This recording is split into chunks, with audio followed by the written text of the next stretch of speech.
Well, Cam, while we wait, do you have anything you'd like to discuss?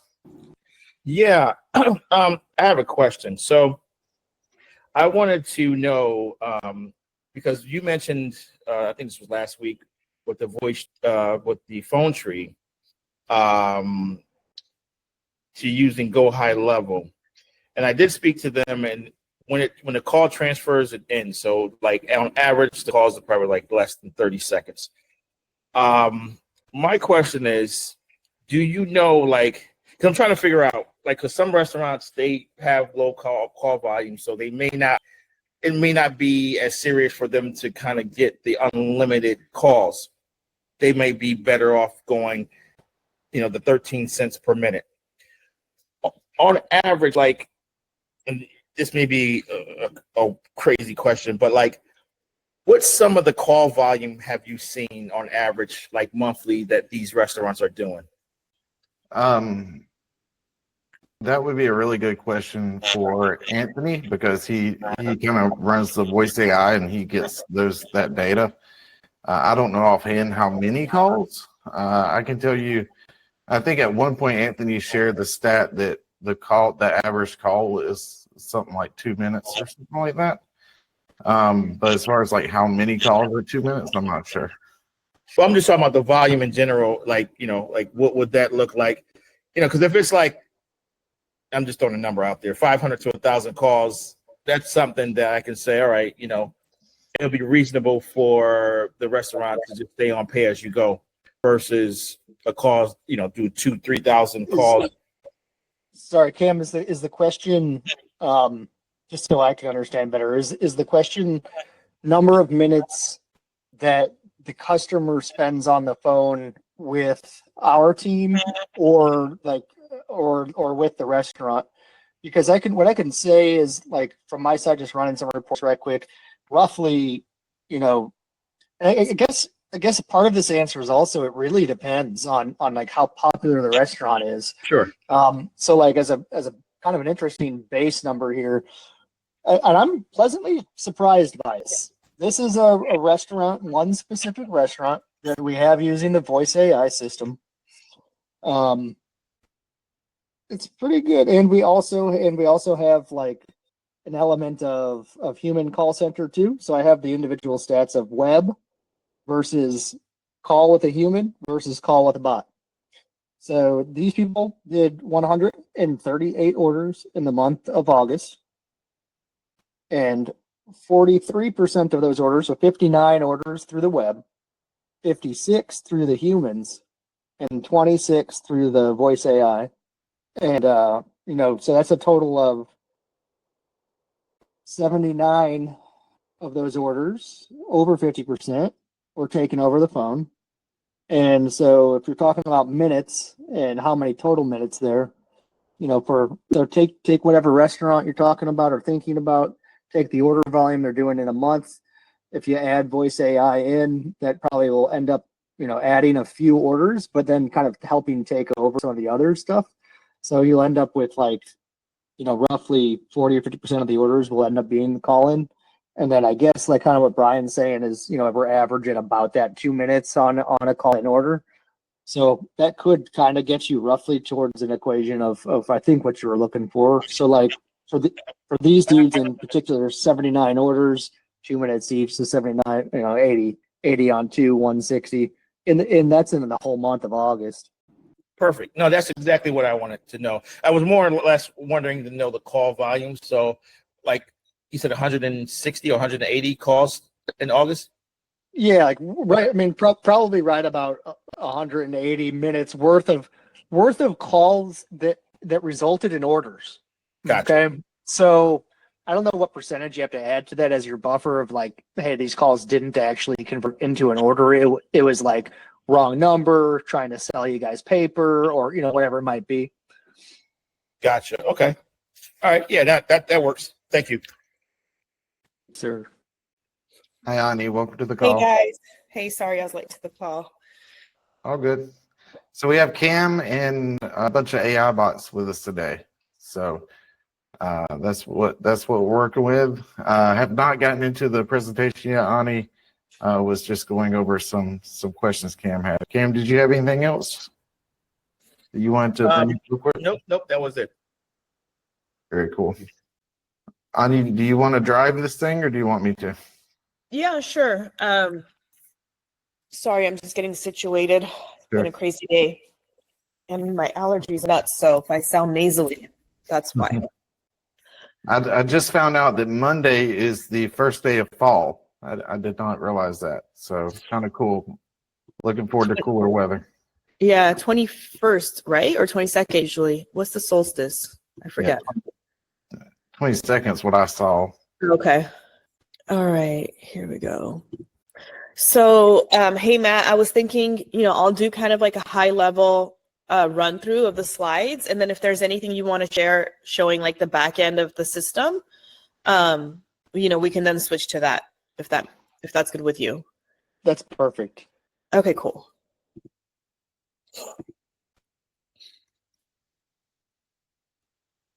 Okay, you guys see my screen? Success. Yep. Okay, cool. All right, Cameron, also, if you have questions along the way, just, chime in. I think you're the only non-bot reseller that's on here, so ask away. So today we wanted to just kind of do an overview of one of the features of ActiveMenus that you can utilize to, either drive a discussion or open up a conversation with the restaurant owner, or if it's an existing client, help them get more orders, however you want to utilize this feature. And if you remember from last presentations, we had pushed this idea of like show solutions, not just features. So if you feel like the restaurant owner is not doing enough volume and they could be, or, they're not really thinking about marketing or understanding how marketing is done these days, then this could be a potential solution. So we really wanted you guys to be more familiarized. So here we say, turn one-time customers into lifetime revenue. It's critical that restaurants understand that 3 positive experiences at their restaurant will lead to a lifetime customer. And this is, proven over and over and over again.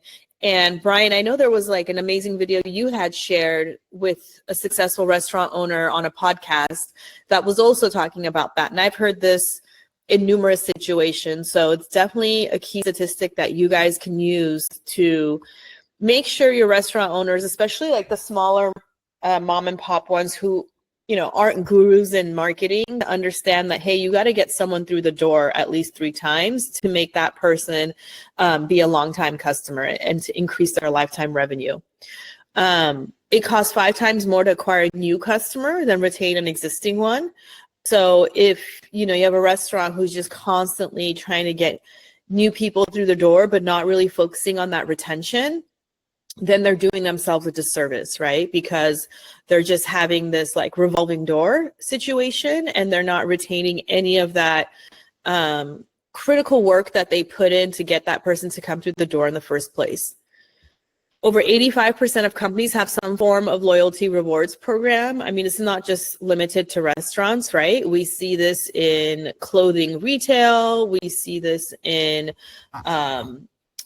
different industries. And restaurants, of course, is one of the big ones because it's a repeat purchase, right? Like you go and buy a car, you probably buy a car like once every 10 years or whatever, or 5 years, but you're, eating at restaurants multiple times a week, maybe multiple times a day. So that loyalty rewards is critical so that they choose you and they choose your brand as that option. So here's an example of an opening hook conversation down here. What if I told you there's a feature already built into ActiveMenus that can increase customer lifetime value by 300% and requires 0 additional work from the restaurant staff? And that's an important point because this isn't, requiring staff to do punch cards or to key in anything. It's all automated through the app and the website, through the backend system. And so if this is an existing client and they're not utilizing this feature, this is definitely a conversation you can have. So we talked about the last few weeks of really painting that picture as you being a restaurant tech partner. And by being a partner, you have empathy for what they're going through as restaurant owners. You understand the situation. And this is no different, right? So restaurants have pain points when it comes to marketing.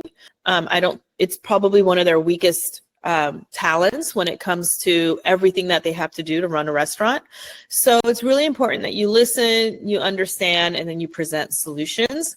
So some of the challenges that these restaurants are facing is they have dependency on third-party platforms. So my customers are loyal to DoorDash, not me. So for instance, that brand recognition is not there. It's like, as a customer, I know I ordered that good Indian food place on DoorDash, but I don't remember what their name was, right? So it's like, I'll just go to DoorDash and like look up Indian, as opposed to building that loyalty towards your own brand.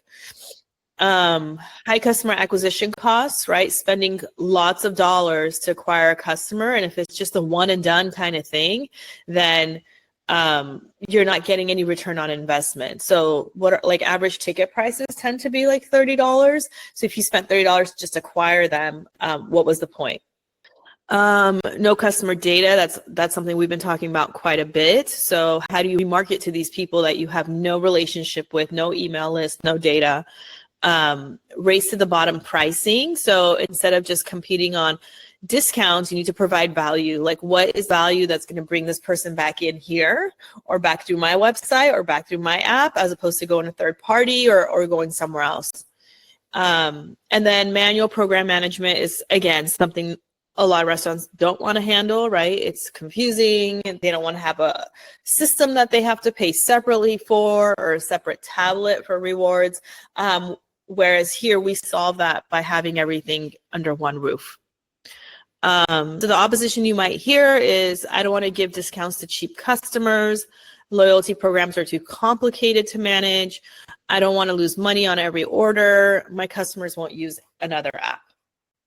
So again, providing solutions, right? Not just pushing features. So ActiveMenus, what's great about it is it's automated, it's built in, it's already within the system, it's revenue generating loyalty rewards feature.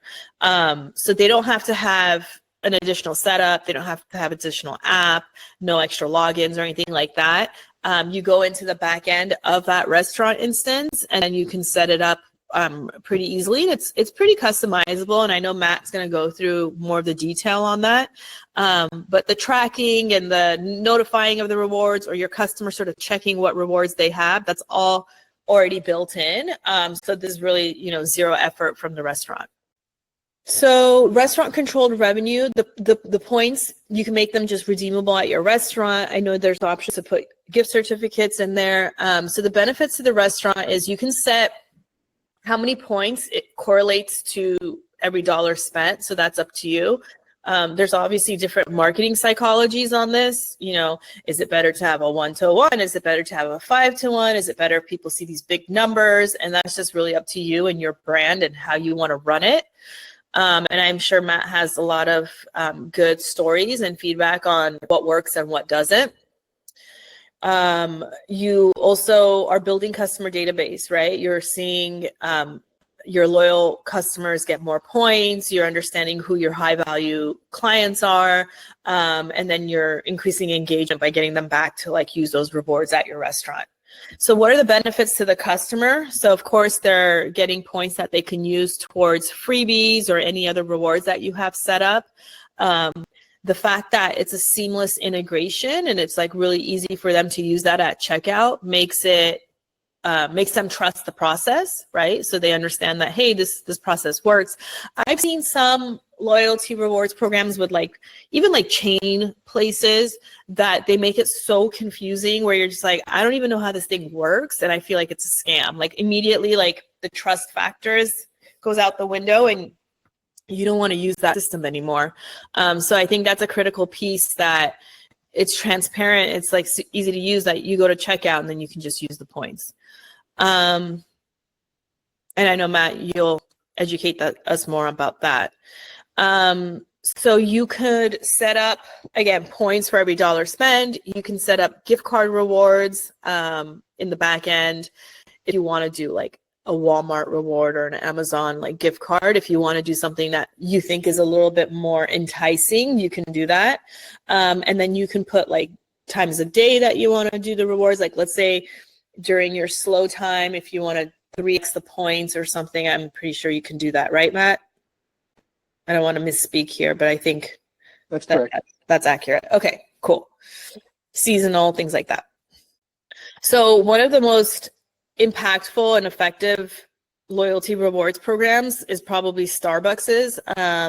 There's others that come to mind too, but I felt like this one is like obviously used by millions and millions of people, and it gets folks to even preload their Starbucks card with money that's just sitting there because they want to like have an ease of use of getting those points. I mean, that's how enticing it is, right? I think people don't understand, like, hey, even if you like put 50 of your hard-earned US dollars into your Starbucks account, like that's just money you're putting in somewhere that's sitting there, right? But they're doing that because they're like, oh, I want to do it with my points and I want to make sure I get my rewards and it's easy to check out this way. So just to understand some of that marketing psychology. So some quick stats.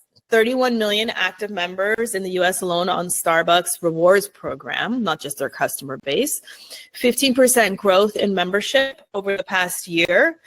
41% of US sales come from loyalty program members. That's crazy. So the loyalty members are dramatically outspending the regular customers. So that just shows you that these incentives work, and the more you hook people, right, the more they're going to come back. And you know, like if a mom and pop is saying like, okay, well, that's Starbucks, they have a whole marketing team behind that, like how am I supposed to do that? No one's telling them to be like Starbucks, but consumer psychology is the same whether they're coming through your taco stand or if they're going into a Starbucks, right?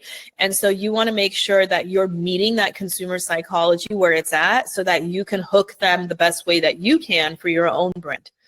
And don't think that, you know, these big dogs like DoorDash and Uber Eats, they're not doing that. They're doing that all day long. They're using data, customer data, to hook someone. So they're like, hey, we know the person orders at 2 p.m. all the time. We know that they order from like Mexican cuisine category. Hey, here's like 5 Mexican restaurants in their area. We're going to send them $5 off to these places and like see, and they're probably going to like pull the trigger on it and like order, right? So that data is driving the incentives that are being sent out, and it's very highly targeted. Okay, so customer behavior, when you look at the Starbucks case study, they're 5.6, customers are 5.6 times more likely to visit daily when you look at loyalty members versus non-members. So that's a crazy number, right? Like that just shows you your loyalty customers are going to have huge lifetime value to you compared to your, you know, once in a whiles, and obviously forget about the one and dones. 21% of customers return within 3 days, 10% return within just 1 day, and 71% of app users visit at least once a week. So that's crazy. So when they say, I don't want cheap customers, you can say, Starbucks loyalty members visit 5.6 times more often than regular customers. Loyalty programs don't attract cheap customers. They turn good customers into great customers. So here I just wanted to go through some like scripting. And I'm just going to read off the slide, and you guys can look at the recording later and the slide deck later to read it slower. But we just kind of talked about the last few weeks of, hey, like you're the restaurant tech partner. You need to identify the problem. You need to propose a value proposition. You need to propose a solution. And then you have to have a closer, right? Whether that's creating a sense of urgency or some other mechanism for closing the client. But that's the flow of like sales process that you need to go through. So in this situation, specific to the loyalty program, this is just example scripting, and I'm just going to read through it. So problem identification. I noticed from your numbers that about 70% of your customers order from you just once and never come back. Meanwhile, you're spending hundreds of dollars every month trying to find new customers on DoorDash and Facebook ads. What if instead of constantly chasing new customers, we can turn your existing customers into repeat buyers who order 3 times or more? Okay, so educating the restaurant owner there on the 3x magical statistic is critical, and then leading them into the next part of that conversation, that you have something existing under the hood of ActiveMenus that can do that for you. Okay, so solutions.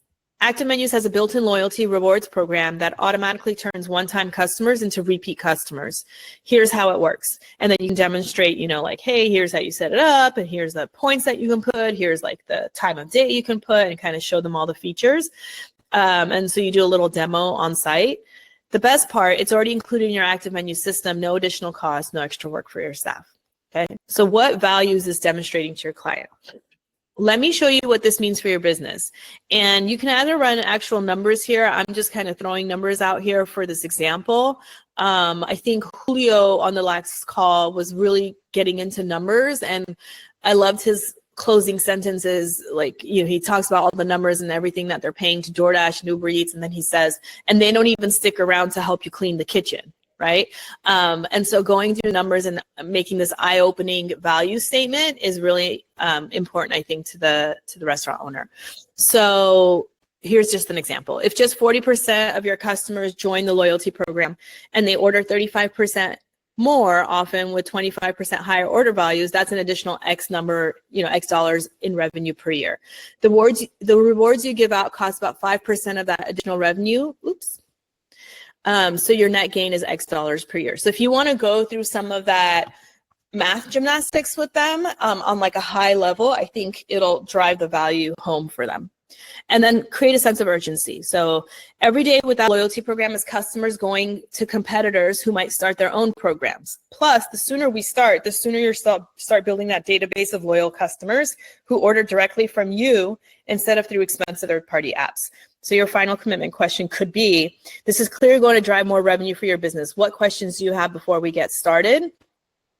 And again, it's a different conversation if they don't have ActiveMenus and you're, trying to close them on that. But if they do, you're also incentivized, right, to increase order volume. And this is clearly a built-in automated way to do that. Yeah, I mean, it's one of those things, right? All things being equal, if you have a good, Mexican restaurant, and there's a good Mexican restaurant across the street, and the customer likes you both, but you have a loyalty program and they don't, who's the customer going to be more loyal to, right? Obviously you. So it's a differentiator in a way to stand out from the competition. Mm-hmm. Yeah, like there's this poke place by my house.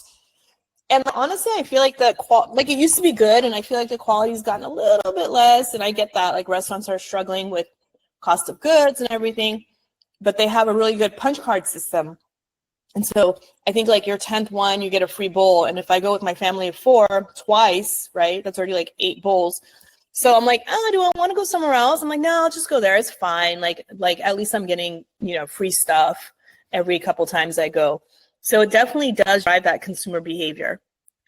Okay, so this week's homework, and I know we always leave off with some sort of like actionable assignment that you can take away and go through your own business and see how you can utilize this training to improve your own business.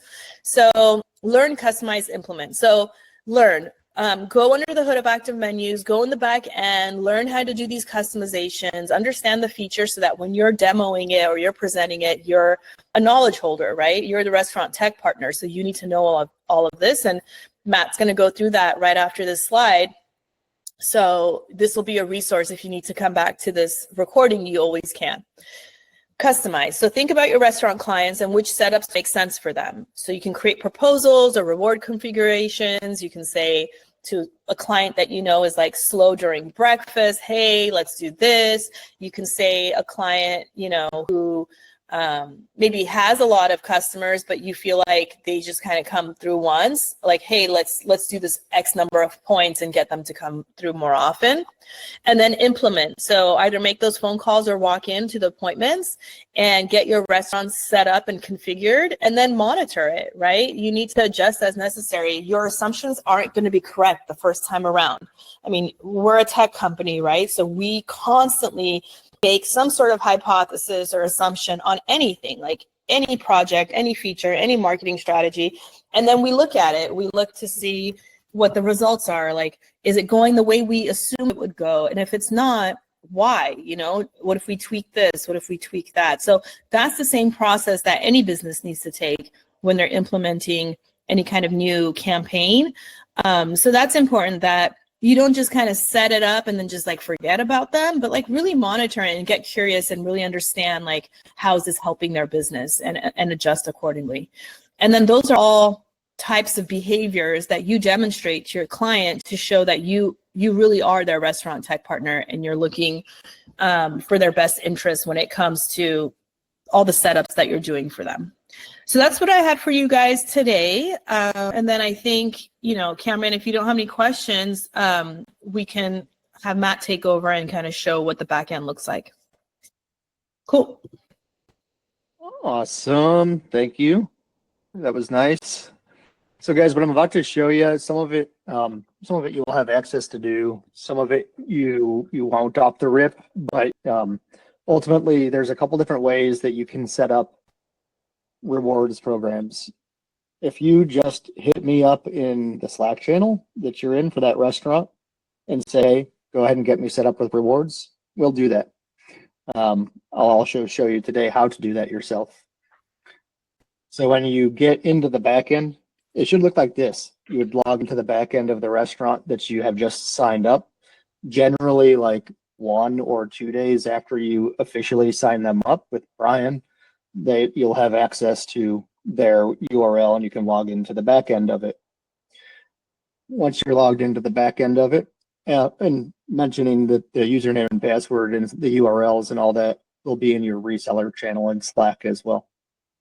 Once you're logged into the back end, you'll be able to set the rewards up by clicking the rewards button. I want to highlight, you can also set up coupon codes back here as well yourself.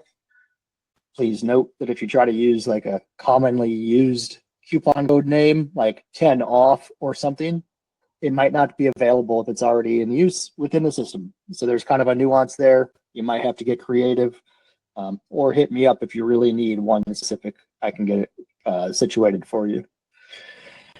I'm going to jump into the rewards. The first thing I'll do is I'll click on this top button, Restaurant Rewards.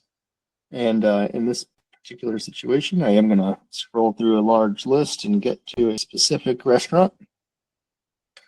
And sorry, wrong one again. Here we go. I'm going into China Sun. What we're going to do is do a standard setup. This is what we do out of the gate for people that want this. And if they don't tell me any specific things or tell us any specific ratios, we proceed with 5 points per $1 spent. I'm just going to go ahead and hit create right now. So what this will do, this will set up for the restaurant, China Sun.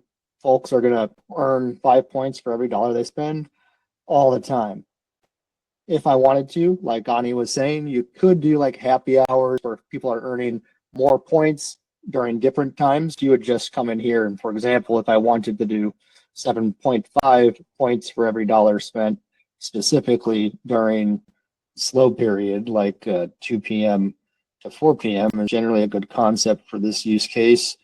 All days, I will select the days. I'm gonna create on this. Gonna give this a priority of 2. And so what'll happen is they will only earn, I guess this changed to 8, that's fine. If it's during the time I've selected, 2 to 4, they'll earn 8 points. Elsewise, they will earn 5 points for every $1 spent.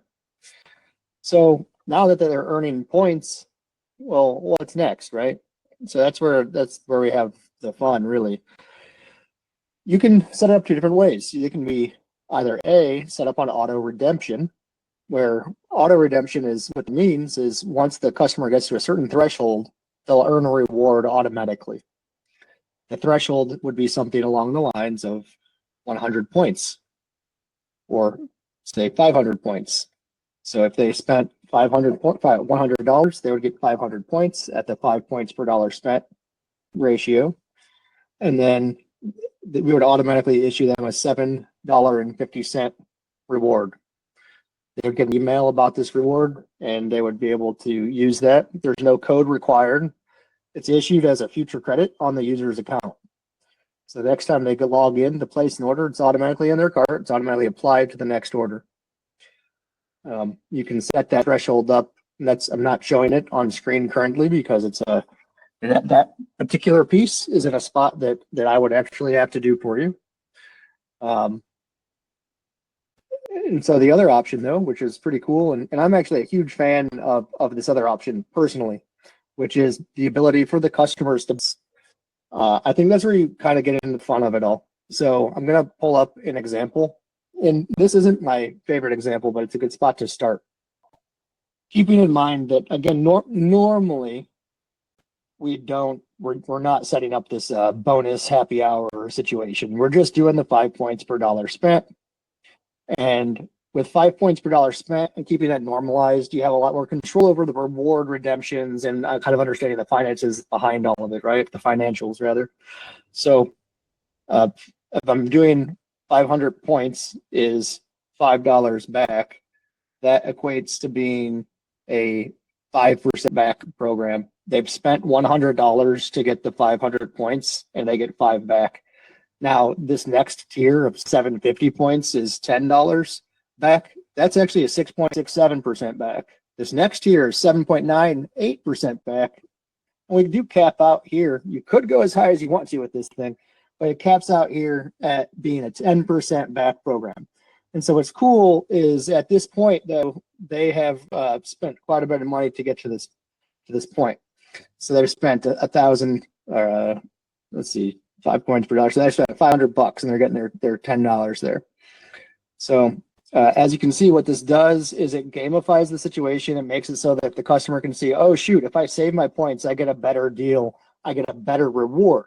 So, it's just a really cool way of making them kind of have more skin in the game. Now, an even cooler thing is when you throw in, this is we'll call it a restaurant named Chomp, and when you throw in these other items. So the way these guys, I don't know what their point structure is over here. It's something unique, but the whole point to this is you can offer, again, Chomp. Now, what these are, these are gift certificates good for online ordering through the URLs which we set up for your clients, the ordering URLs. So again, they would just redeem the points they have. I would log in to redeem here, and then they would be emailed the gift certificate or a future credit. In the case of the auto redemption, they're just issued a future credit. In the case here where they're banking, they're given a gift certificate, which is good. It's a series of letters and numbers. They input it on the checkout screen, and then they get that money off of their order. So when I jump over here and I show you Chomp again, you'll see that 500 points is going to get me a $25 Chomp gift certificate, while 1,000 points is going to get me a $25 gift certificate to anywhere like Kohl's, Best Buy, Target, Starbucks, Amazon. But what they're doing is tilting the table towards themselves, is what I like to call that move. So you're offering the other stuff, which some people want that, right? Of course, who might prefer to spend their rewards on, ordering more stuff. So I'm sure that's a good thing to offer. We do see a ton of redemptions come in from other spots. Of course, we don't see them coming through for these because they're automatic for the gift certificates. So I know a lot of them do happen. And really, I think that's everything I would have on the matter. So you have auto redemption. Auto redemption, you set one tier up, which is how many points is the threshold, and then you issue a future credit for X dollars. Or you set it up so that they earn points, and then you can tier it so that kind of gamify it so that they spend more to earn the higher reward. And then you can add in the other stuff for all these other brands, but still tilt the table toward yourself. And that's how I would play it. Again, if you just ask me to set up and you have no idea what you want, we'll do it. And I'll set it up in either of the two manners I've discussed. We do a default 7.5% back program on the auto redemption, and the variable 5 to 10% back on the banking gamification model. Okay. Question. Hey, Sorry. Oh no, sorry, my bad. What you got? No, I was just wondering. So, how does that work if they were to call in and using the voice AI to redeem? It's a wonderful question. So, well, they will. First off, I would say I do believe they'll earn on their call-in orders, and then secondly, for redeeming, right now I don't have a good answer for that. If you would probably be best if it's going to be for that sort of a situation, I would be willing to say that the future credit, the auto redemption model would probably be best because that would be applied directly in their account. It would require no additional input. It should kind of just automatically be recognized by the system. Hey, this user has this credit, apply it to this order because the order exists for that user. In the other case where it actually requires the input of a gift certificate, series of letters and numbers, I don't think we're quite sequenced for that yet, but it could be something we could introduce in the future. And In the yes, case, you're correct on that, Matt. okay, groovy. Thank you. I was going to say too, though, like as a note, I guess, right? In the case that a human dispatcher or agent does answer the phone, like if for whatever reason, I think in some of the cases there's options of which you get. They are able to take a gift certificate over the phone there. So in that case, they would be able to accept it, definitely.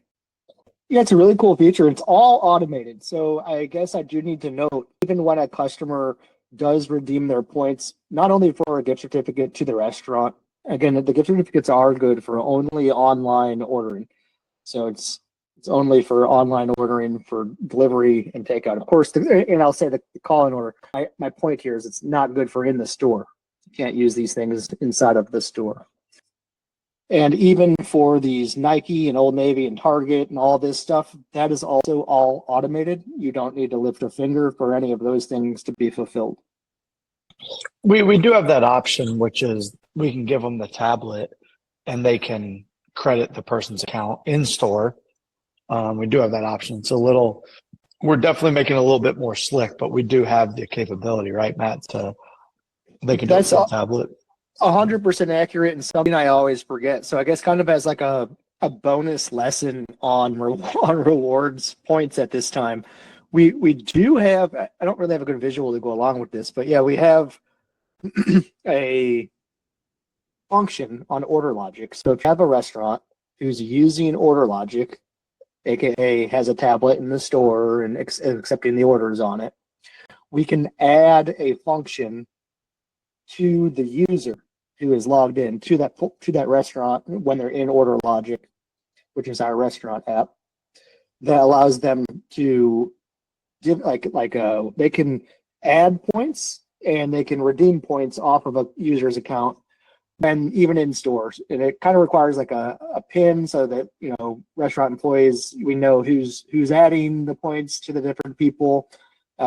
We do have somebody using it, and honestly, they don't complain about it. So that's pretty cool. If anyone is interested, we'd be happy to set that up for you as well.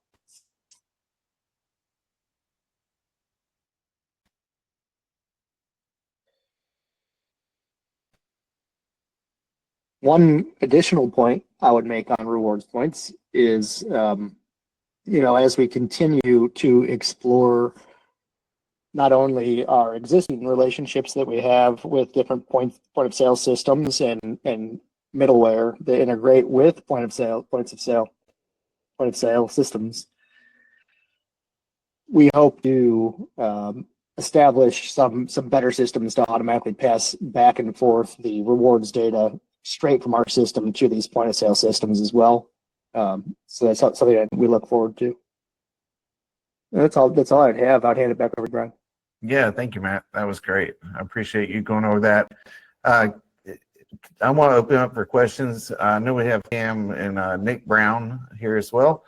Do you guys have any questions for Matt or any questions on the loyalty program in general? I have one other question. When it comes to, you may have already said it and showed it, I just didn't see it. When it comes to automatically redemption, as far as what that looks like, as far as the price. So, I mean, when they hit a certain amount, $5 automatically will deduct off their order. Is that something that we put in the beginning? Like, how's that work? For the auto redemption stuff, you would just have to let me know, and really at any point in the relationship. But if you want it from the get go, just let me know in the Slack channel, or just let the team know in the Slack channel for that restaurant, and then we'll set it up for you.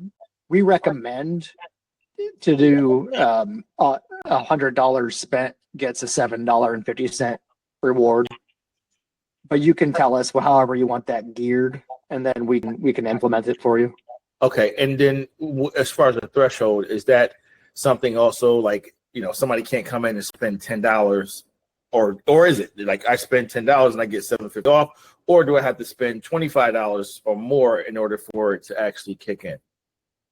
Yeah, so the way that it works is still kind of, you still have points and you're still banking or earning points. So we would still set it up to where it's 5 points per dollar spent. And then once they say get to, I just have to run the math on this side over here. I don't normally do the auto redemption setup. Yeah, so the math is just once they spend $100, they'll have 500 points. And once that customer has 500 points, the way that it technically actually works in our system is every morning at like 3 a.m. a cron runs through the system and it says, hey, does anybody exist that has over the threshold amount of points? In this case, the threshold being 500 points equaling $100 spent. If anybody is over that total, then we issue them a future credit of whatever it's set to. And in this case, I would recommend 750. It's a 7.5% back program. And then and they get an email sent to them, I believe, as well as a text message letting them know that they've been issued the credit. So it's not something that shows up in their cart immediately, but this is something like while they're placing it. For example, if they go into their order and they start placing an order and it's a $130 order, they're not going to see a $7.50 credit in their account until tomorrow morning. So it's still kind of a non-immediate, but would impact their next order in that case. It's just something that's going to have an impact earlier than if you were just setting up the banking system. Now, guys, I want to tell everybody, well, I guess I need to keep it open, more questions regarding rewards and stuff. Well, I was actually referring to once they get the 750 credit, let's say I got the 750 credit already, and then tomorrow I go into the restaurant and I order something for 750. Am I walking out of there with a free item, or do I need to spend $25 in order for it to get the 750? You're just saying, is there a minimum required to redeem it? And there isn't. Yes. It's just they get it credited to their account. So right when they go to checkout, it's going to be automatically credited. So if they have an $8 order and they have a $750 credit, it's going to be 50 cents for them. Gotcha. Okay. Right. Yeah, we've got no way to set up against that currently. And some of those questions, and Nick, I'll hit you in 1 second. I'm sorry. Some of the questions made me want to make sure that I go over deals as well briefly after this. But Nick, what questions do you have? Okay. One, I apologize. I was late for this webinar, and I missed the previous one. I just have a quick question on the marketplace. I guess whether it's the $25 from a Amazon or a Nike, or is that something that's set up? I mean, how do we get those companies to I guess approve that credit? Absolutely, yeah. So that's something we have fully automated and built into the software already on our side. And Okay. As long as there is a card on file for the account, we can set those up. And as soon as somebody clicks the redeem on our site, and I'll share my screen again real quick just so you can kind of see the visual. So like if somebody, I reckon I can just do this real quick. So if you logged in and here in the rewards marketplace, I don't have any points, that stinks, but I could hit redeem and then it would pop up, ask me what my email address is. I would then input the email address and it would send it to me, and we would charge whatever card is on file for this restaurant called Chomp. We would charge it $25. And then we are integrated with a rewards gift card company, and we will automatically email. Okay, so you would charge, let's say, it's my restaurant, and you would charge my account the $25. Yeah, whichever card's on file. We have, in some of the cases for this, we have the restaurant's card on file as the person who decided they want to pay for it. And in other got it. cases, we have the reseller's card on file as something that they wanted to pay for the restaurant. Okay, no, all right, got it. It clears now. So someone is paying for it. It's not that, these companies are saying, yeah, we're going to give you this gift card. The only one that kind of comes out of thin air is the one that it's like a gift card for the restaurant. That's the one that kind of just ends up coming out of it becomes a liability for the restaurant, right? They're printing this $25 gift card, and then it's a liability technically on the books for them. Yeah, I got it. Understand. Great, thanks. Yeah, absolutely. Good questions. Guys, any other rewards related questions? Matt, I think I missed this part, but when you do the gift card versus using the points within the restaurant, can you make the ratios different? Like, let's say 750 points gets you $10 Amy's Burgers gift certificate, right? Like, it's worth $10, right, to use at your restaurant. You could also have that to be like $5 for Walmart, right? Totally. Absolutely. Okay. Yeah. Okay. I thought so. I just kind of didn't see that part. Okay. Yeah, if you see here, go ahead, Matt. No, So here's like Chomp has it set up for 500 points, gets you a $25 gift certificate to Chomp, and then it does cost 1,000. You should always start with the higher one. It costs 1,000 points to get a $25 Nike card, but they only charge 500 points to get $25 to Chomp. Yeah. That's the tilt the table move that I say there. And the other cool thing that Matt went over that I just want to make sure that everybody's aware of is, being able to incentivize more reward points for different times of the day, different days of the week, right? So you can go into your restaurant clients or potential clients and say, hey, listen, I can set you up with a reward point system. We're going to just target your slow times. So your Monday, Tuesday, Wednesday, we'll give double reward points, whatever it is. And that's just an added value for them to get customers to order takeout and delivery online from them during their slow times, or happy hour between 2 and 5, give double rewards or whatever you want to do. I think there's even a few that don't run a base one and only do a happy hour one. There are lots of different ways to approach it, and to kind of to speak to Cameron, you were mentioning something that, and I think what I originally thought you were saying was like, and Anthony as well, like what part of where your head's been at with all this is you want them to kind of see the reward, get the reward, have that tangible win earlier on in their experience with us. And so, we can set deals up on these restaurant profiles as well, where it's just a simple thing where it's like spend over $100, get $5 off. And, a lot of times when we have been trying to suggest deals in the past, I think we've always kind of been targeting like, buy 2 of these things, get 1 of these things, and then, stuff like that. But I think there's some real basic stuff on the table there.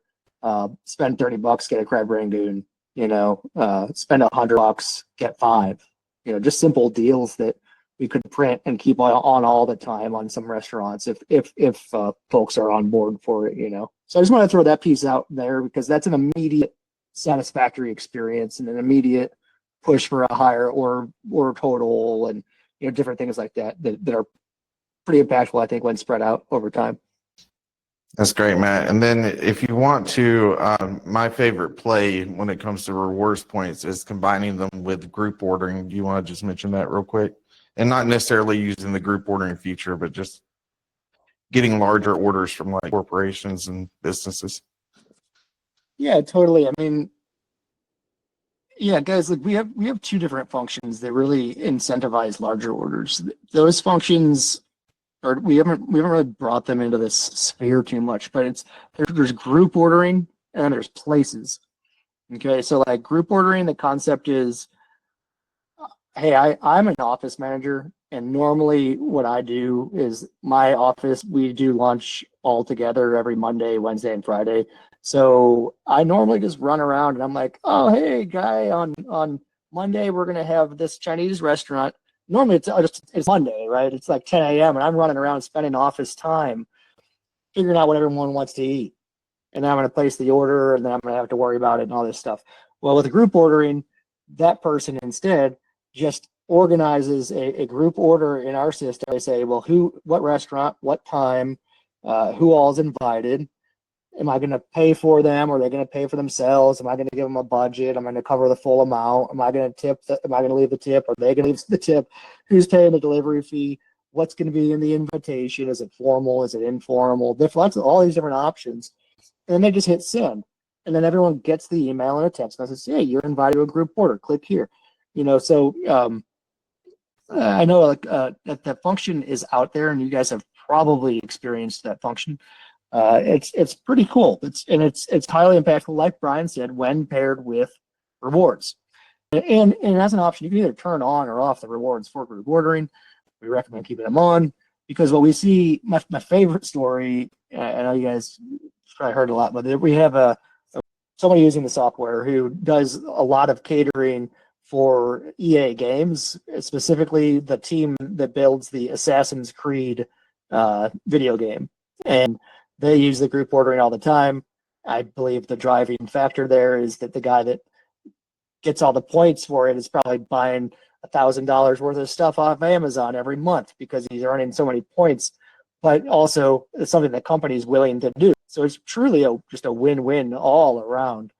That being said, we also have this thing called Places, which, it's kind of similar concept, but what it is it's like you can kind of go around to hotels and you can leave specific called maybe QR codes. You basically set up these URLs in our system to where if somebody doesn't really know their address where they're at, they can just scan a thing and it automatically sets them up placing an order to that address. If you put that at a hotel, well, it makes it really easy for people to scan the thing and order. It's a massive, massive thing for restaurants if you can get these QR codes into hotels. And then another piece is if you get them into businesses, also pretty cool because if somebody scans it and they're placing an order, all through that ordering pathway, there's all these links all over the place that say share this ordering link. It pushes it to not become a group order, but for you to share that link with other people to order to that same place that you're at. Pretty cool function. And you can also limit with Places. The idea there is that you can limit the times of day of which you're allowing them to select delivery. So say you have like a factory or something in your area and, the dudes all get lunch at noon and you can have this code where they scan it and it's just going to literally dump them into your restaurant's menu for noon and they'll be placing the order. There'll be a link. They can share it with the other people that are standing around them. And hopefully then you would get like 17 orders all due at noon and then all to the same place. And so we just like one dude can come pick them up and deliver them or, you guys can just run them out or what have you. Both of those are cool. And Brian, totally worth bringing up. I appreciate you on that. Perfect. Well, we are coming to the end of the hour. Are there any last minute questions? Anything that you guys want to discuss? It doesn't have to be related to loyalty. Anything else that you guys want to bring up before we send you off to have another great week? Nope, I'm good. Ani, Anthony, Matt, all good? Good. Thank you. Thanks, guys. Hey, happy. It was great. I learned a lot too. Thanks, Yeah. Matt. Yeah, that was awesome, Matt. Thank you so much. Yeah, happy fall. Have a great week. Reach out to us on Slack if you need anything. Take care.